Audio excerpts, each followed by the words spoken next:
Welcome to Edits in Minutes. Today, I'll show you how to create a glowing blur transition effect in Adobe Premiere Pro. Let's get started. First, place the clips you want to transition between on the timeline, ensuring they are adjacent. Go to the Project panel and create an adjustment layer. Place it right between the clips cuts and trim it to the correct size. Go to the Effects panel, search for Gaussian blur and drag it onto the adjustment layer. In the Effect Controls panel, set a keyframe for blurriness at 10 frames away from the cut of the adjustment layer to 0. Move the playhead between the clips and set the blurriness to 50.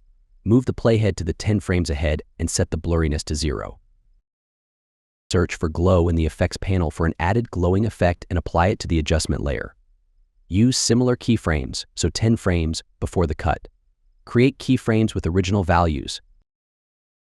Then move 10 frames to the cut and change Luma threshold to 0.2, glow radius to 50 and glow brightness to 10.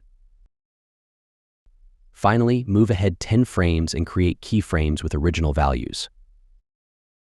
Original values can be created using the button on the left of the keyframes. And that's it. A quick and easy glowing blur transition in Adobe Premiere Pro. Thanks for watching, and happy editing.